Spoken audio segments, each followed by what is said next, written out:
Hello everyone, it's me Uncle John. Today I am going to read Harry Potter and the Sorcerer's Stone, Chapter 16, through the trapdoor, page 265 to 267. Where are you going? Said Ron sleepily. I've just thought of something, said Harry. He had turned white. We've got to go and see Hagrid now. Why? Panted Hermione, hurrying to keep up.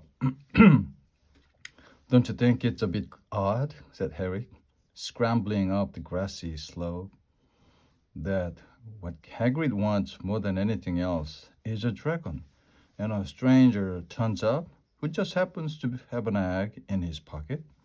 How many people wander around with dragon eggs if it's against wizard law? Lucky they found Hagrid, don't you think?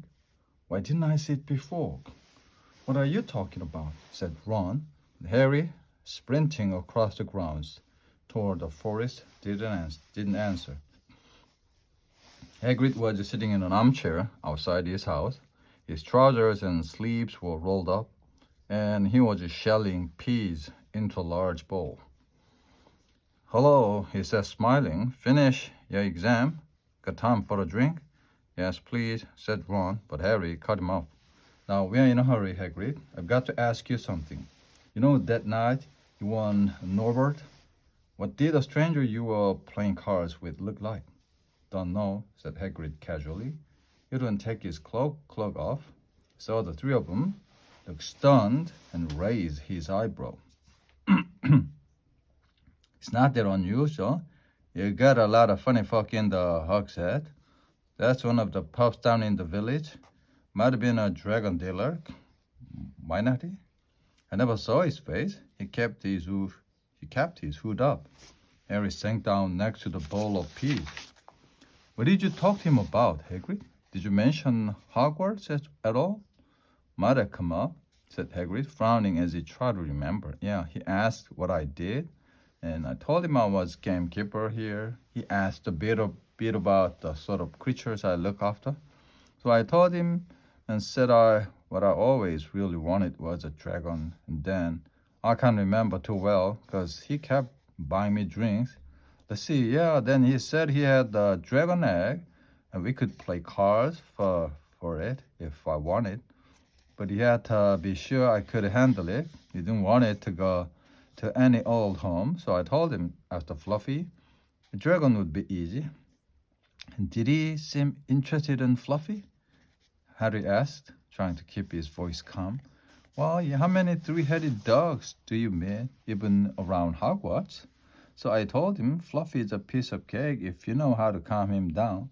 Just play him a bit of music and he'll go straight off to sleep. Hagrid suddenly looked horrified.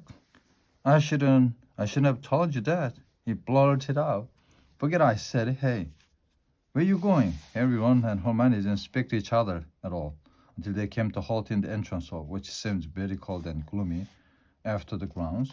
We got to go to Dumbledore. Hagrid told that stranger how to get past Fluffy.